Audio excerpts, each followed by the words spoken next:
አሁን ላይ ቁርአኒዝም ተብለው ቁርአን ሐላል ያደረገውን ሐላል እናደርጋለን፣ ሐራም ያደረገውን ሐራም እናደርጋለን፣ ከዛ ውጭ ያለውን አንቀበልም የሚሉ ብዙ ጭፍራዎች ብቅ ብቅ እያሉ በአሁኑ ሰዓት ቁርአንይ ነን የሚሉ ሰዎች ጠዋትና ማታ ነው የምንሰግደው።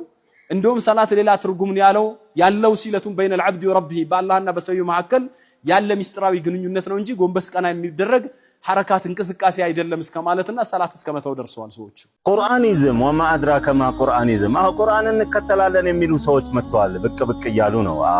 በነገራችሁ የካሊድ ተቃርኖ ከብዙ በጥቂቱ ጀማው ሼር ኮፒ ሊንካችሁ የግድ ነው። መጀመሪያ ላይ ውዱ ነቢያችን ሰለላሁ ዐለይሂ ወሰለም ቁርአንን ያላብራሩበት ምክንያት ብሎ ሲያስቀምጥ ጀማ እንግዲህ ከሰሞኑ በጣም መነጋገሪያ ከሆኑ አንጻር አንዱ ስለ ቁርአንዮች ነው። በነገራችን ላይ ስለ ቁርአንዮች በትላንትናው ዕለት በጁማው ቀን ደግሞ አንዳንድ ኡስታዞቻችን ኩጥባ አድርገዋል። አሁንም ኡስታዞች በዚህ ጉዳይ ላይ ምላሽ እየሰጡ እንዲሁም ደግሞ ብዥታውን ለማጥፋት እየሞከሩ ይገኛሉ። አሁንም ይሄ ነገር ተጠናክሮ ሊቀጥል ይገባል ብዬ አስባለሁ። ቁርአንያ የሚሉ አካላቶች ሐዲስን አንቀበልም የተለያዩ ተግባራቶችን ብዙ እያሉ ይገኛሉ። እንዲሁም ደግሞ ቁርአን ላይ ያለውን በራሳቸው መንገድ የሚፈስሩ ብዙ አካላቶችም አሉ። እነሱንም እንግዲህ እየተቃወሙ ይገኛሉ ኡስታዞቻችን። የተለያዩ ቪዲዮዎችንም ሰራላችሁ ነበረ፣ በትንሹ እንመልከት እስኪ እና ከእንደነዚህ አይነት ሰዎች መጠንቀቅ እንዳለብንም ኡስታዞች እያመላከቱ ይገኛሉ። አሁን ላይ ቁርአኒዝም ተብለው ቁርአን ሐላል ያደረገውን ሐላል እናደርጋለን፣ ሐራም ያደረገውን ሐራም እናደርጋለን፣ ከዛ ውጭ ያለውን አንቀበልም የሚሉ ብዙ ጭፍራዎች ብቅ ብቅ እያሉ አላህ ስብሓነሁ ወተዓላ ኒዕማ ብሎ የገለጸበት ነው። ምን ከተባለ ረሱል ዓለይሂ ሰላቱ ወሰላም ለዚህ ኡማ መላካቸው እኛ የነቢዩ ሰለላሁ ዐለይሂ ወሰለም ኡማ መሆናችን አላህ የሚመጻደቅበት ትልቅ ውለታ ብሎ አላህ የገለጸ ነው። ያ አዩሃ አለዚነ አመኑ እናንተ ያመናችሁ ሰዎች ሆይ አጢዑላህ አላህን ታዘዙ፣ ወአጢዑ ረሱል መልእክተኛውንም ታዘዙ፣ ወኡሉል አምሪ ሚንኩም ከእናንተ ከሙስሊሞች የስልጣን ባልተቤቶችንም ታዘዙ አለ አላህ። አላህን የመውደድ ምልክትህ አላህ አንተን የመውደዱ ምልክት ረሱልን ዓለይሂ ሰላቱ ወሰላም መከተል ነው፣ ሐዲሳቸውን መቀበል ነው። በዚህ ወር እንግዲህ የሚጾም ጾም አለ። አፍደሉ ሲያም ባዕድ ረመዳን ከረመዳን ቀጥሎ በጣም ተወዳጅ ጾም ሸህሩላህ ሙሐረም የአላህ ወር ተብሎ የሚጠራው ወደ አላህ ኢዳፋ የተደረገው የሙሐረም ወር ነው። አላህ ብሎ የሚቀጥለው ዓመት ከደረስን ሱምነል የውመ ታሲዕ ዘጠነኛውን እንጾማለን አሉ ረዋሁ ሙስሊም። ነብዩ ግን አልደረሱም፣ ወደ አኺራ ሄዱ። ሴት ልጅ ሀይድ ላይ ብትሆንም ሰላት መስገድ አለባት ይላሉ። በአሁኑ ሰዓት ቁርአንይ ነን የሚሉ ሰዎች ጠዋትና ማታ ነው የምንሰግደው። እንደውም ሰላት ሌላ ትርጉም ነው ያለው ሲለቱን በይነል ዐብዲ ወረቢሂ በአላህና በሰውየው መካከል ያለ ሚስጥራዊ ግንኙነት ነው እንጂ ጎንበስ ቀና የሚደረግ ሐረካት እንቅስቃሴ አይደለም እስከ ማለትና ሰላት እስከ መተው ደርሰዋል ሰዎች። እስከዚህ ድረስ ሄደዋል ማለት ነው። አንድ እንግዲህ የነቢን ሱና መተው ከዲን ሊያስወጣው ይችላል ከተባለ ሙሉ ቁርአን አልቀበልም ያለ ሰው ምን ሊባል ይችላል? ስለዚህ እዚህ ቦታ ላይ የነቢዩን ሰለላሁ ዐለይሂ ወሰለም ሱና ዋጋ ለማሳጣት የሚሞክሩ ሰዎች በቀጥታ ሰላት የለም እያሉን ነው፣ ዘካ የለም እያሉን ነው፣ ሐጅ የለም እያሉን ነው። በአጠቃላይ ዝርዝር የሸሪዓ ህግጋቶችን በሙሉ ውድቅ ለማድረግ እየሞከሩ ነው። እንዴት አድርጎ ነው አንድ ሰው የነቢዩን ሰለላሁ ዐለይሂ ወሰለም ሱና ሳይቀበል ኢስላምን ይዞ መሄድ የሚችለው? ስለዚህ እዚህ ቦታ ላይ አንዳንዴ የነቢዩን ሐዲስ አንቀበልም በቁርአን እንብቃቃለን፣ አንዳንዴ ዘመናዊነት በሚል ሽፋን ብዙ ሰዎች እንዲህ አይነት ነገር ውስጥ ይገባሉ። ነቢያችን ሰለላሁ ዐለይሂ ወሰለም ይሄ እንደሚመጣ አስቀድመው አውቀው የዛሬ 1400 ዓመት ምን እንዳሉን ታውቃላችሁ? ወደፊት አሉ አንድ ሰዎች ይመጣሉ፣ አንዱ ይላሉ የሆነ ትልቅ ሰፊ ወንበር ላይ ተቀምጦ አሉ ዙፋን የሚመስል ወንበር ላይ ጥግብ ብሎ በልቶ ከዛ ሰዎች ዙሪያውን አጅበውት ዘነጥ ብሎ ምን ይላል? አለይኩም ቢሃዘል ቁርአን ይላል፣ ይሄን ቁርአን አጥብቃችሁ ያዙ ይላል አሉ ነቢያችን። ፈማ ወጀቱም ፊሂ ሚን ሐላሊን ቁርአን ውስጥ ሐላል ነገር ካገኛችሁ ፈአሂሉሁ በሐላልነት ተቀበሉት፣ ወማ ወጀቱም ፊሂ ሚን ሐራሚን ቁርአን ውስጥ ሐራም የሚባል ነገር ካገኛችሁ በሐራምነት ተቀበሉት፣ ከዛ ውጪ ያለ ነገር እንዳትቀበሉ የሚሉ ሰዎች ይመጣሉ አሉ ንቁ ወኢነማ ሐረመ ረሱሉላህ አሉ የአላህ መልእክተኛ ሐራም ያደረጉት ነገር ሚስለ ማ ሐረመ አላህ ሐራም እንዳደረገው ነው። ይሄንን ማወቅ አለባቸው። ዛሬ ቁርአንይ ነን የሚሉ ሰዎች እኮ ሴት ልጅ ሀይድ ላይ ብትሆንም ሰላት መስገድ አለባት ይላሉ። ለምን ሲባል ሐዲስ ሀይድ ላይ ያለች ሴት ሰላት መስገድ የለባትም ቡኻሪ ሙስሊም ላይ ያለ ሐዲስ ነው። እነሱ ደግሞ ኢነ ሰላተ ካነት ዐለል ሙእሚኒነ ኪታበን መውቁታ ሰላት እንግዲህ በምእመናኖች ላይ በጊዜያት ግዴታ ናት ተብሏል መስገድ አለባት የሚሉ እና ይሄንን መቀበል የለባትም። እያንዳንዱን ሐዲስ ላይ ያለውን ረጅም በቁርአን አልመጣም ዚና የሰሩ ሰዎችን በድንጋይ ወግሮ መግደል ግርፋት ነው እያሉ ብዙ በሽታዎችን እየፈጠሩ ያሉበት ሂደት ነው ያለው። እንዲህ አይነት ሰዎች ኢልም መቅራት የማይፈልጉ ኢልማቸውን እንዲሁ በስማ በለው የያዙና በራሳችን በማንበብ አዳበር ነው የሚሉት እንዲህ አይነት አደገኛ አባዜ ውስጥ ራሳቸውም ገብተው ሌላውንም እያስገቡ ያለበት ሁኔታ አለ።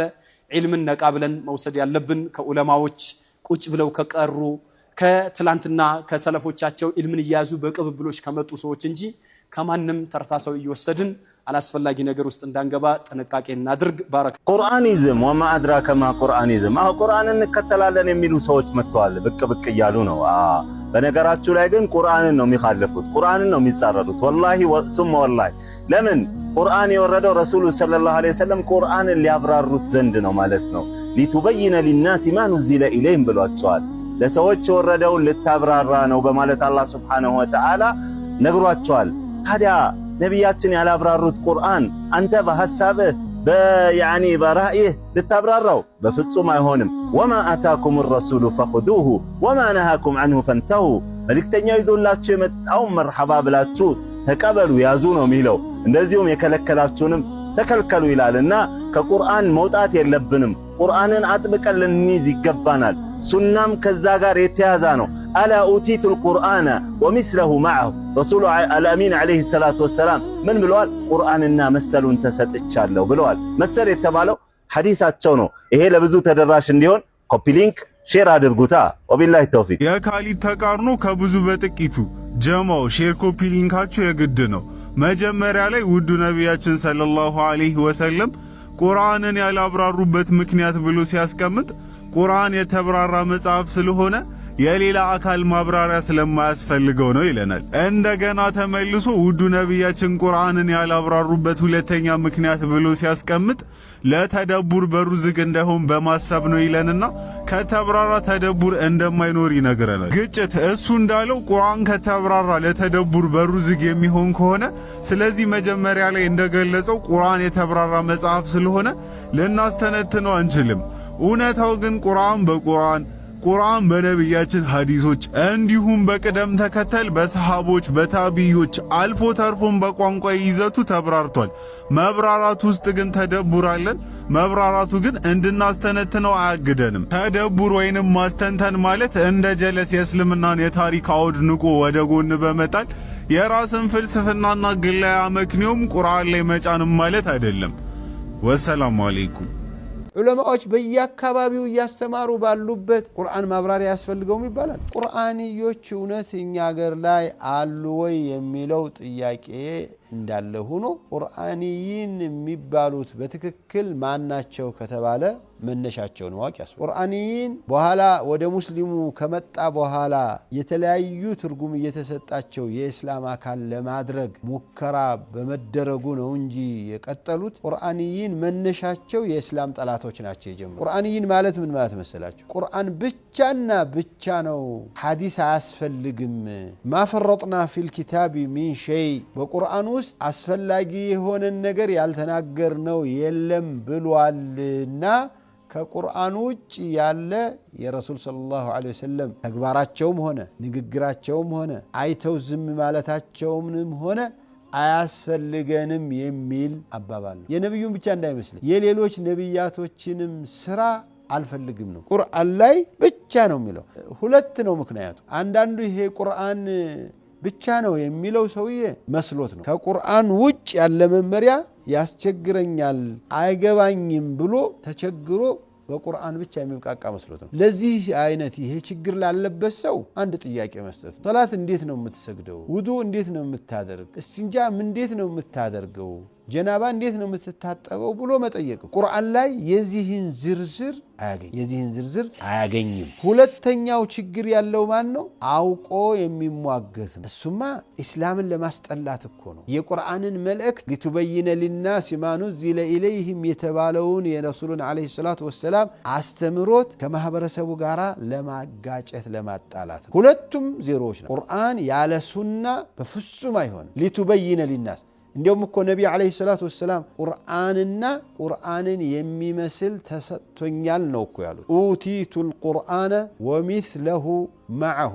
እንዲያውም አንዳንድ ሪዋያ ላይ ወሚስለሁ መዐሁ፣ ቁርአንን የሚመስል አንድ አይደለም ሁለት ጊዜ ቁርአንን የሚመስል ተሰጥቶኛል ነው። እነዚህ ሰዎች ትልቁ ችግራቸው ሼኽ መሆን ፈለጉ። ሐዲስ ትምህርት በጣም ከባድ ነው። የፈለጉትን ከኪስ ያገኙትን በሙሉ ሐዲስ ነው ብለው እንዳያወሩ የሐዲስ ምሁራን በወስፈንጠር ነው የሚይዟቸው፣ ለቅመው ነው የሚያወጧቸው። ስለዚህ ቁርአን ብቻ ነው ብለን እንቀጥላሉ። ቁርአንን ብቻ አስተምራለሁ የሚለውን ሰውዬ ቁጭ አድርጋችሁ በቁርአን ውስጥ ሶላት እንዴት ነው የሚተነተነው፣ ዘካ እንዴት ነው የሚወጣው፣ ዘካተል ማል የወርቅና የብር ዘካ እንዴት ነው ለይተን የምናውቀው፣ አንድ ነው ወይ በሉት። ጤፍና ባቄላ አንድ ነው ወይ ብላችሁ ጠይቁ። ከብትና በግ ፍየልና ግመል አንድ ነው ወይ? ይሄ እኮ ጅልነት እኮ ነው። አይናችሁን ጨፍኑና ላሙኛችሁ እንደማለት እኮ ነው ይሄ። አሁን ኢስላም ተስፋፍቶ ተንሰራፍቶ ዑለማዎች በየአካባቢው እያስተማሩ ባሉበት ቁርአን ማብራሪያ ያስፈልገውም ይባላል። ነብዩና አለይሂ ሰላቱ ወሰላም ሊቱበይነ ሊናስ ነው እኮ ሶሉ ከማ ረአይቱሙኒ ኡሰሊ እኮ ነው የሚሉ። እኔ ስሰግድ እንዳያችሁ ነው መስገድ ያለባችሁ እኮ ነው። የነብዩ አለይሂ ሰላቱ ወሰላም ሐዲስ ብቻ መሰላችሁ የሚያስፈልገው? የሱሐባዎችም ማብራሪያ ያስፈልጋል። የሱሐባዎች ብቻ መሰላችሁ? ከዚያ ወዲህ ያሉትም እስካሁን ድረስ ያሉትም ዑለማዎች መሰረታዊ ህጎችን ጠብቀው ቁርአንና ሐዲስን መሰረት ሳይለቁ የሚሰጧቸው ማብራሪያዎች የኢስላም አካሎች ናቸው።